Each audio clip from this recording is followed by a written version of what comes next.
everybody. Good morning.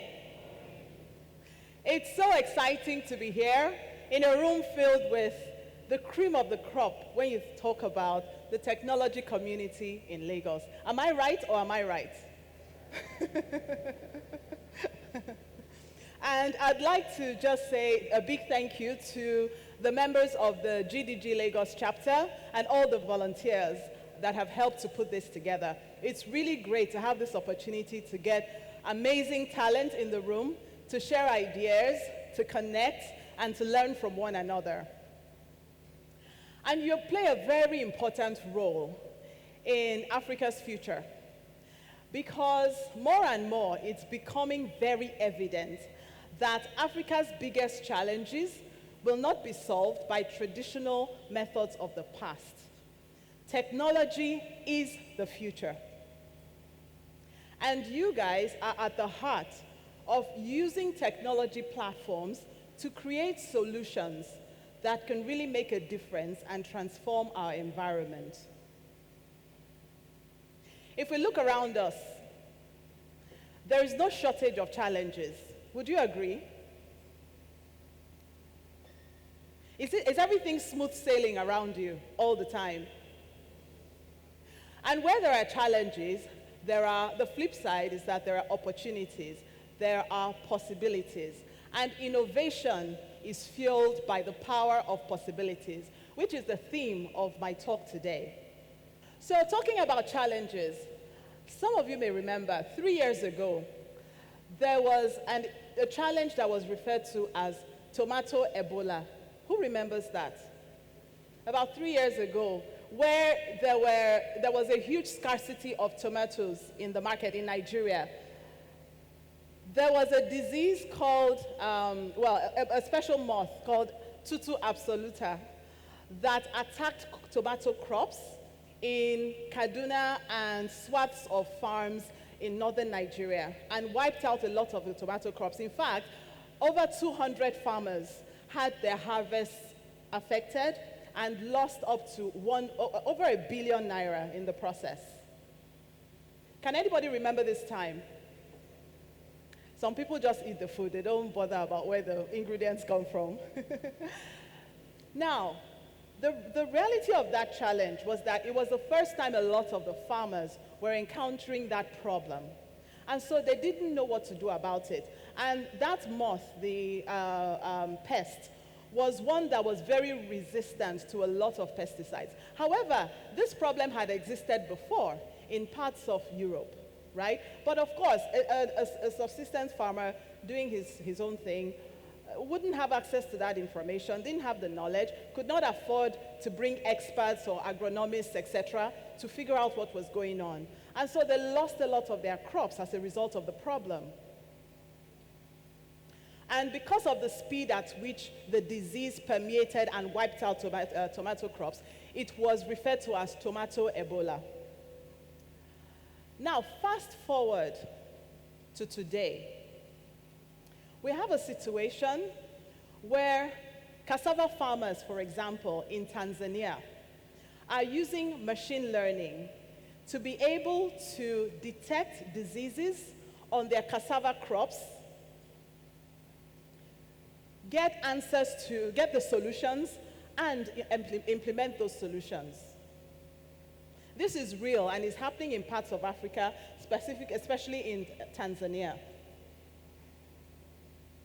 And with this solution, regular farmers, just as with the same profile as the farmers in northern Nigeria that were affected by Ebola, are able to, using their mobile phone, detect these diseases, find out what the cure should be, and administer the cure. That's the power of the technology platforms that we have today. And that is what I mean when I say technology would be the bedrock of creating transformational impact in Nigeria and across Africa. We keep talking about diversifying the economy, increasing productivity of other sectors like agriculture. Now imagine the power of having these sorts of solutions that can boost productivity that can boost harvests.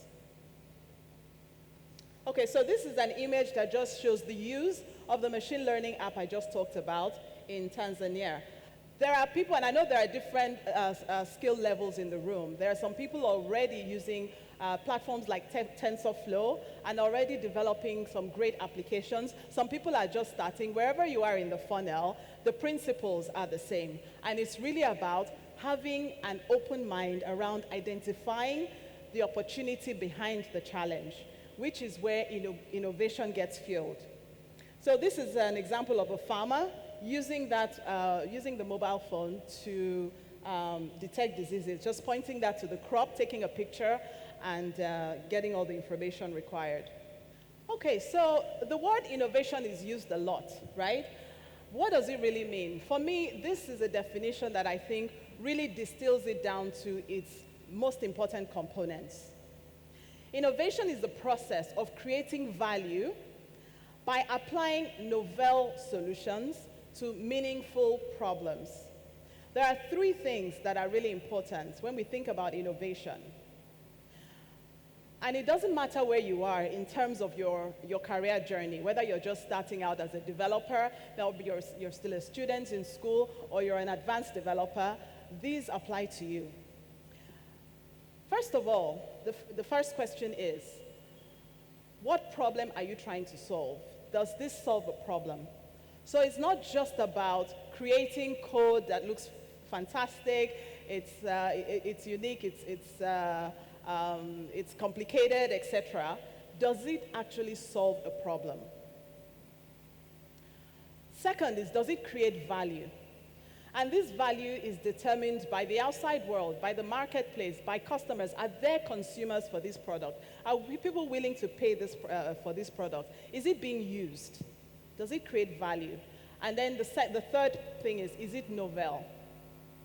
It may not necessarily be a completely new thing, but it could be a new way or a new process around an existing technology that represents the innovation.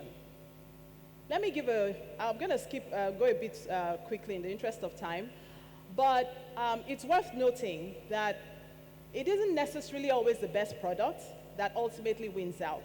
Rather, it's the best way to solve the problem. And if you look at all the winning products and technologies globally today, you actually see that at the core, they are meeting a need. They are solving a fundamental problem. And once you have that, then you can scale. So let's look at some examples. The iPod. How many of you have an iPod? Or at least you're familiar with the iPod. So the iPod is one of the innovations that is really described as a poster child. It revolutionized the music industry. But it wasn't the first platform to provide the opportunity for a portable music device. 22 years ago, Sony did that with the Walkman. Who remembers the Walkman? Okay. I was thinking that, okay, that's good. I didn't think I would have company, as much company. So it was a device about the size of your purse, right? You had to load discs loaded with music. So you could carry it around, but of course it was chunky. It wasn't readily updatable. You had to take out the disc, and then it wasn't very easy to update those discs. Some systems didn't even write onto discs, etc. So it wasn't that dynamic. But when it first started, it was an innovation. And then you had the MP3 player, which was an innovation on that because the MP3 player would fit into your pocket. It was digital. So again, the iPod was not the first platform for digitizing music. So with the MP3 player, you had more storage as well, so you could store more volumes of music, etc., right? But it wasn't as flexible. If you wanted to upload it, you had to take it, connect it to your computer, download more songs, etc. And it wasn't easy to organize the songs that you had contained in there. What the iPod did that was innovative was bringing all those dimensions into one device, one platform. So combining design, ergonomics, ease of use in a single device that was tied to a platform that made it very easy to update from music libraries. So the innovation was creating that easy-to-use ecosystem that unified music, discovery, delivery, and device. So that's one classic example. Another example that is worth noting is Airbnb. Who's familiar with Airbnb? Okay, great. Who has used the service? Okay, a few people.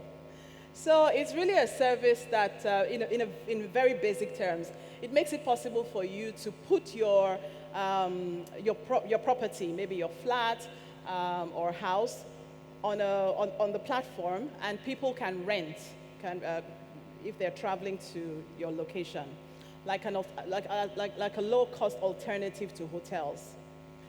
Now, this started really in solving a problem. So the founder, Brian Chesky, saw the need to provide an alternative to accommodation. He had finished studies, and he noticed that the cost of accommodation was very high. There was a sports event around that time, and he noticed that a lot of people were struggling to find accommodation because the hotels were fully booked. He was looking for money to pay his rent. And so he thought, actually, I'm going to see if people are willing to come and share my flat. So he put out an ad where he said there was space in his flat for 3 people that were willing to use airbeds, right, and inflatable mattresses. And that's how Airbnb was born. And the following year, there was a National Democratic Convention in Denver, in the US. And he saw an article that said 80,000 people were coming to Denver for the event, but there were only 28,000 rooms in all the hotels. And of course, he saw an opportunity. How about I create a system to facilitate the national convention, the party supporters, supporting them in hosting other people in their apartments. And the evolution of that model is what we have today as Airbnb. So it started really from identifying a need and then using technology to solve that need. Sometimes we try to do it the other way around, right? Create these great products and then find a market for it. It should be the other way around. We should identify the need. And if we look around us, there are, in every sector, there are opportunities to solve problems. The final example I'll give on this is Google Search. Google Search wasn't the first search engine. In fact, when I was in school, there was Ask Jeeves and a few others. But what was really important with Google Search was relevance. Being able to get you faster to the information you need, more or less in real time. And a lot of the innovation around the platform has really been around organizing information to make it readily accessible and useful. And technology is applied on the back end to make that service available and to make that possible. And so, I started by saying that when we look around us, there are many challenges, and it's important for us to have that thinking mindset, to challenge the status quo. Like, why can't this be better? If you look at different sectors and platforms, there are many things. I've talked about some examples in agriculture. You can think about security, credit. Access to credit is a big challenge that we know about. Healthcare, we talk about shortage of doctors. Are there things that can be done with telemedicine, with software to be able to make healthcare more available to people across board? CRM systems, yes, there are off-the-shelf systems, but are they sufficiently localized? Are they sufficiently flexible? Are there things that you can create that would really speak to the specific and unique needs in the market? Governance, we talk about sometimes questions around accountability, right? With the mobile phone and technologies that are available, how about different possibilities, maybe even a monitoring app where if you're passing an area where there's a government project, you get a ping on your phone, and then you can take a picture that easily gets uploaded somewhere so that people can see what's happening with this project. Like, we need to start thinking, not just about the sexy ideas, but actually thinking about in establishments, in different sectors, in organizations, where are there opportunities to make things better? In healthcare, I'd like to play this video of some gentlemen that created something very interesting.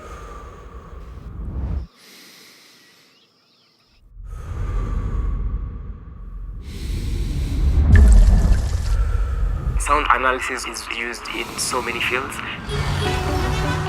such as identification of music and the identification of the type of animal based on the sounds that they produce.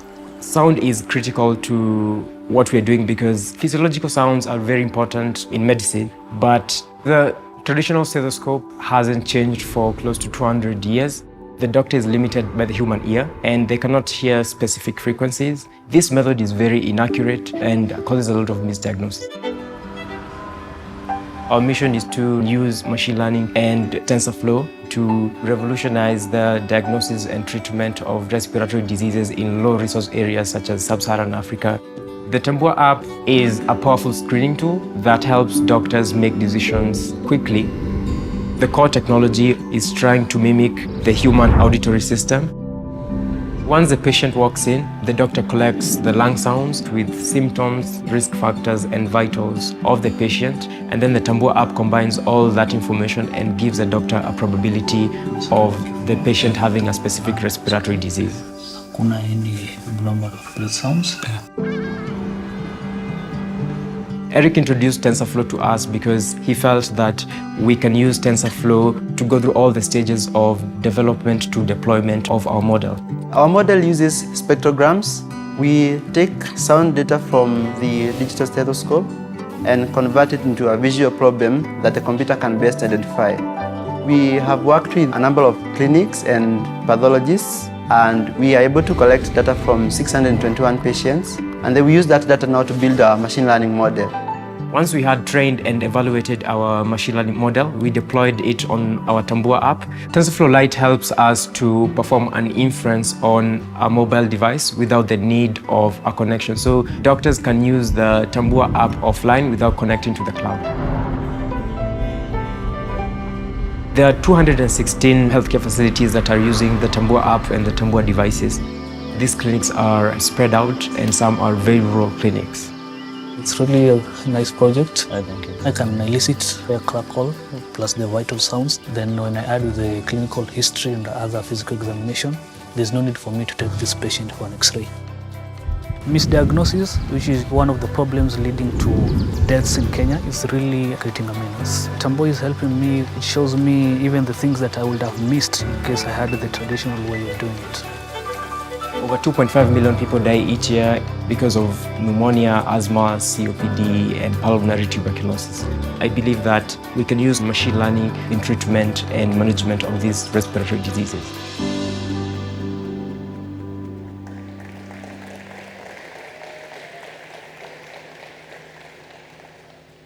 What's great about this is that these are young Africans, like the people in this room.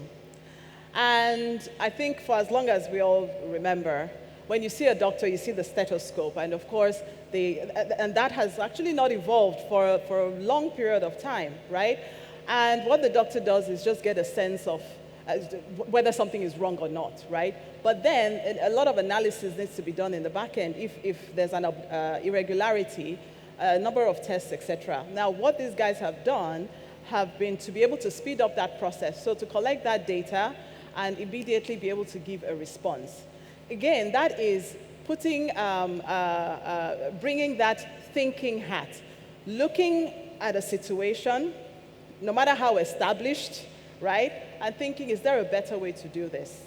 And if we look at different sectors, there are opportunities to do that.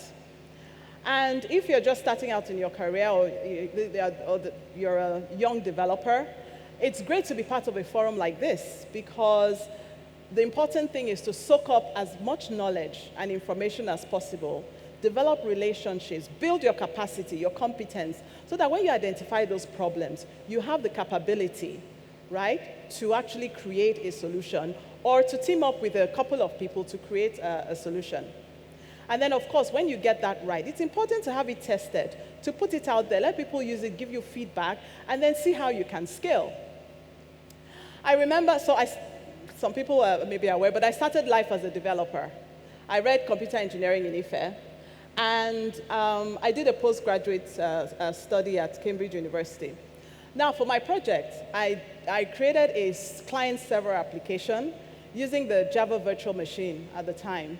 And it was called a Java Virtual Conference Room. It was basically a messaging application, very similar, not as sophisticated, not as robust, etc., but in terms of basic functionality, very similar to Skype today. And I actually tested it back then with a friend of mine in Lagos, and it worked. We were able to establish a connection, create a room, and so on and so forth. You can see me later for more details. But I didn't do anything about it. At that time, my focus was just, let me hand it in, get my grades and move on, right? If I had shared it widely, perhaps someone would have pointed out to me that, actually, this can be something. You can do something, do more with this. You can evolve this. This can actually be a useful product. So it's very important. That's why these communities are essential. And in your time here today, try not to stay with the same people. Try to meet as many people as possible, right? And in the process of your work, collaboration is very important. There are open systems. There are opportunities to reach out to like-minded people. Let's use those. You don't have to start from scratch, right? Leverage what's available to get you there faster, because there are lots of opportunities to do really great work. Yes. This is something that I actually believe is very possible. We've already seen the emergence of some great innovative solutions from Nigeria and across Africa. And I would love to see a headline like this that says, an African tech solution becomes a global household name. How about that? Is the silence, we don't think so? Or is the silence, yes? Or is the silence, I'm thinking, how can that be me? Do you think it's possible? Absolutely. I see no reason why not.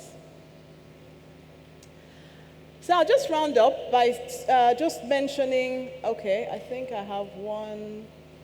As you know, we have digital skills training available. We're training 10 million people across Africa. We pledged to do that in 5 years.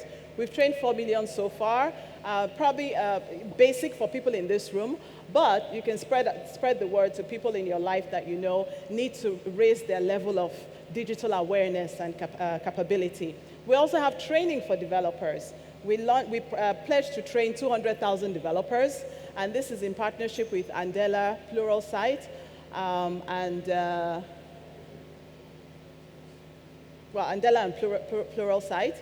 And it's administered through the Google Africa Scholarships program. So if you go online and you search Google Africa Scholarships, you'll be able to get all the information you need and how to apply. I know some of you in this room are already beneficiaries of that program, which is great to see. We also have a program to support technology startups, early stage technology startups. It's called Launchpad Accelerator Africa. And this is a pledge we made in 2017 to provide this level of support. It includes mentoring over a 3-month period, space, and a lot of other support and resources to really help you take your business to the next level. Again, if you go online and search for Launchpad Accelerator Africa, you'll be able to get all the information, and the Googlers in the room as well can provide you with a lot more details. One more thing we kicked off a couple of years ago is a fund, a $20 million Google.org fund to support NGOs that are really advancing the cause of economic prosperity, education, and so on. And we've given out $6 million to a number of organizations that are really being innovative around solving societal issues. Some using technology, e-learning applications, e-health, etc. And so, more information about that is available online as well. So we remain committed to support developer communities. It's great to see all the Google developer groups around the world, and it's great to have this gathering here today. Please continue to engage with the community, continue to use the resources that are available, and I wish you a really, really productive day. Thank you.